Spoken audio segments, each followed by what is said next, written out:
स्वागत है आपका अपने YouTube चैनल पे the concept of Indian constitution के सीरीज में। हम लोग जो आज टॉपिक डिस्कस करने वाले हैं वह है भारतीय संविधान के प्रमुख अनुच्छेद। दोस्तों, हमारे YouTube चैनल पे इंडियन पॉलिटी की सीरीज चलाई जा रही है। यह इस क्रम में 9th लेक्चर है। इसके 8 लेक्चर जो ऑलरेडी अपलोड है, आप चाहे तो उसको जाकर देख सकते हैं। ये सभी एग्जाम के दृष्टिकोण से बहुत ही इंपॉर्टेंट है। इस वीडियो लेक्चर में हम लोग जो है संविधान के, आप सभी को पता होगा कि हमारे संविधान में 395 अर्थात 395 अनुच्छेद है।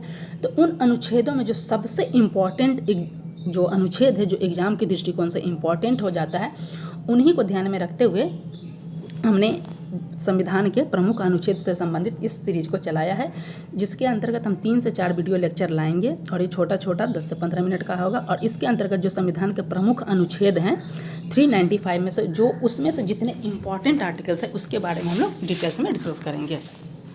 तो चलिए वीडियो स्टार्ट करते हैं। और इस वीडियो का सबसे बड़ा खासियत ये होगा कि हम जो भी आर्टिकल्स डिस्कस करेंगे, पहले उसके बारे में हम जानेंगे कि उस आर्टिकल्स का संबंध संविधान के किस भाग से है। इससे क्या होगा कि आपको दो तैयारी हो जाए। एक तो आपको अनुच्छेद अर्थात आर्टिकल्स की भी जानकारी हो जाएगी कि इस आर्टिकल्स में क्या है, साथ ही ये भी पता चल जाएगा कि संविधान के किस पार्ट्स अर्थात संविधान के किस भाग में उसका जिक्र है। तो इससे और कुछ बेसिक्स जुड़ी, जैसे कि मौलिक अधिकार डिस्कस करेंगे तो जानेंगे कि वहाँ कहाँ से लिया गया है। इन सब के बारे में हम लोग बहुत ही डिटेल्स में डिस्कस करेंगे। दोस्तों, एक बार फिर से मैं बताना चाहता हूँ कि ये जो हमारा टॉपिक है, इसके अंतर्गत हम लोग संविधान के प्रमुख अनुच्छेद को डिस्कस करेंगे, लेकिन इसके साथ साथ हमारा जो टॉपिक संविधान का वो अलग से चलेगा, जिसके बारे में एक एक आर्टिकल्स में हम लोग बहुत ही डिटेल्स में डिस्कस करेंगे। तो चलिए वीडियो स्टार्ट करते हैं। यदि आप हमारे यूट्यूब चैनल पर नए हैं तो चैनल को लाइक, सब्सक्राइब और दोस्तों के साथ शेयर करना ना भूलें। देख लेते हैं कि हमारा जो पहला जो आर्टिकल्स है ये है भाग 1।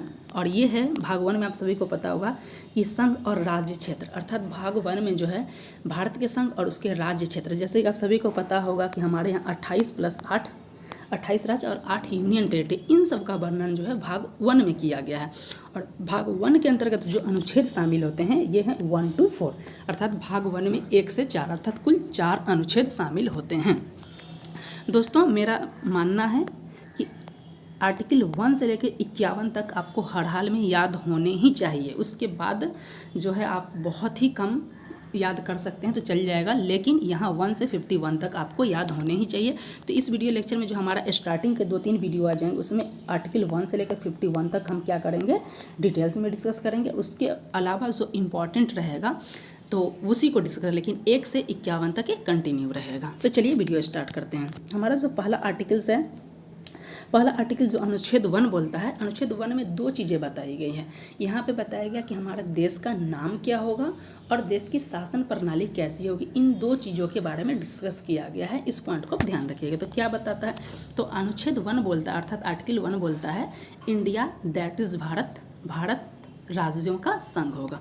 तो यहाँ से 2 चीज़ पता चलता है। एक तो पता चलेगा एक कि हमारा देश का क्या नाम है, तो इंडिया दैट इज़ भारत, और ये कैसा है, तो राज्यों का संघ है। अर्थात आप सभी को पता होगा कि भारत एक है, इसके अंतर्गत आप देख सकते हैं कि 2 तरीके का प्रावधान, एक राज्य है और दूसरे तरफ जो है यूनियन टेरिटरी है।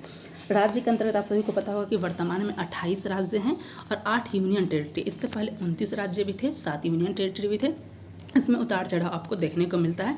तो आर्टिकल 1 में यही बताया गया कि India that is Bharat, India that is Bharat क्या होगा, राज्यों का संघ होगा। तो उम्मीद करता हूँ कि ये आर्टिकल्स आपको समझ आ गया होगा। दोस्तों, जब हम भाग 1 को डिटेल्स में डिस्कस करेंगे तो इसके बारे में हम लोग बहुत ही डिटेल्स में जानेंगे कि इंडिया का नामकरण कैसे आया। कुछ समय आपने पता चल रहा होगा न्यूज माध्यम के माध्यम से कि इंडिया का नाम क्या हटा दिया गया, इंडी अलायंस कुछ इशू था। इन सब के बारे में हम लोग डिटेल्स में डिस्कस करेंगे। यहाँ पर हम सिर्फ इंपॉर्टेंट जो आर्टिकल्स है उसको डिटेल्स में डिस्कस कर लेते हैं।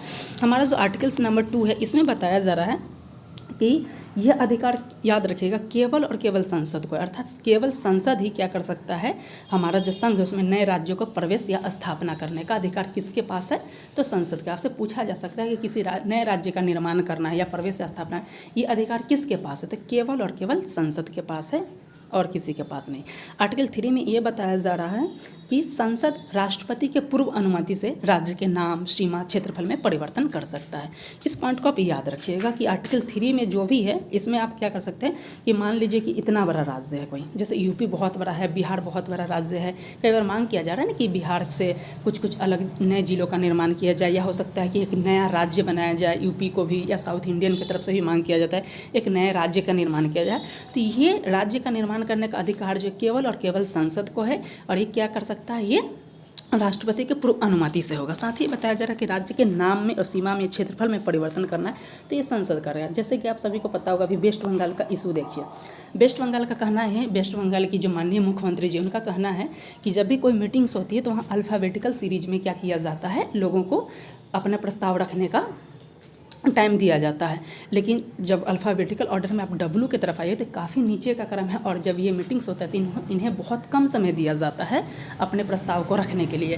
तो इस स्थिति में वेस्ट बंगाल सरकार के द्वारा जो अपना नाम बदलकर क्या करने का प्रस्ताव रखा जा रहा है, ये बंगाल रखने का प्रस्ताव किया जा रहा है, लेकिन ये राज्य सरकार का है।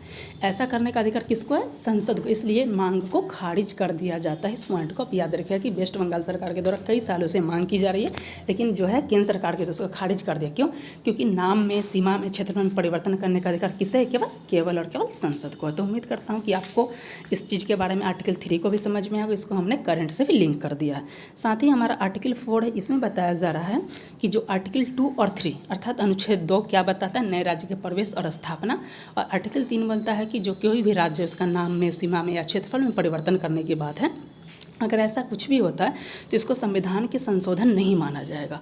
और आप सभी को पता होगा कि आर्टिकल 368 में ऐसा बताया जा रहा है कि संविधान के संशोधन का प्रावधान है। तो इस पॉइंट को याद रखिएगा कि आर्टिकल 4 क्या बोलता है कि अनुच्छेद 2 और 3 में कुछ भी अगर परिवर्तन किया जाता है तो उसे संविधान का संशोधन नहीं माना जाएगा। तो चलिए, तो हमने भाग 1 के अंतर्गत आर्टिकल 1 से 4 के बारे में डिटेल्स में डिस्कस कर लिया।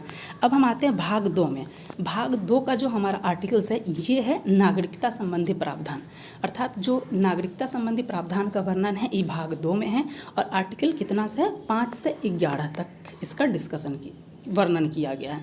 और जो हमारे देश में जो नागरिकता का प्रावधान है ये कहाँ से लिया गया है, तो हमारे देश में जो नागरिकता का प्रावधान लिया गया है ये ब्रिटेन से लिया गया है। और हमारे देश में कैसी नागरिकता है, तो एकल नागरिकता 2 तरीके की फिलहाल आप देख सकते हैं, एक है दोहरी नागरिकता, एक है एकल नागरिकता।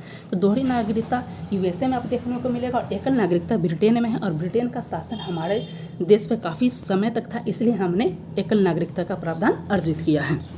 अब देख लेते हैं आर्टिकल 5 से 11 जो कि नागरिकता संबंधी प्रावधान, उसको देख लेते हैं। तो आर्टिकल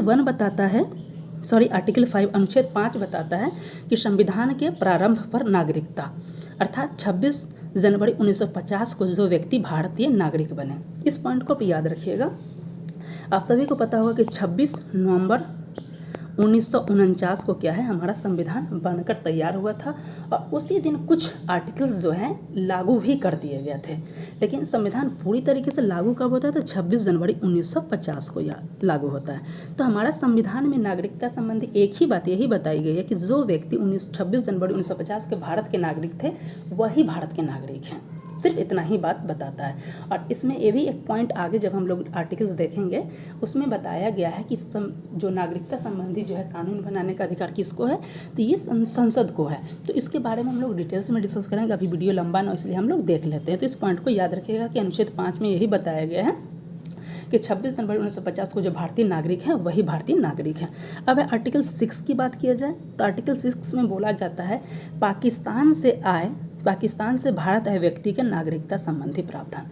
आप सभी को पता होगा कि हमारा दिल अर्थात भारतीय जो लोग होते हैं काफ़ी उदार होते हैं, और हमारे यहाँ जो अतिथि देवो भवो का कंसेप्ट चलता है। तो ये भी बताया गया कि जो विभाजन के बाद आप सभी को पता होगा कि जो व्यक्ति पाकिस्तान चले गए और उनको लग रहा है कि नहीं हमें भारत में ही आकर बसना, हमें भारत ही रहना है, तो उनके लिए प्रावधान जो है आर्टिकल 6 में बताया गया, अनुच्छेद 6 में बताया गया कि जो व्यक्ति पाकिस्तान से भारत आ रहे हैं तो उनको किस तरीके से भारतीय नागरिकता प्राप्त हो सकती है। वहीं बात किया जाए आर्टिकल 7 का, तो इसका जस्ट अपोजिट है कि कोई व्यक्ति उन्हें लग रहा है कि हमें भारत में ना रहकर हमें पाकिस्तान में जाना है तो वो स्वतंत्र है, उनके लिए कंडीशन का जो है वर्णन दिया गया है अनुच्छेद 7 में कि जो व्यक्ति भारत से पाकिस्तान जाना चाहते हैं।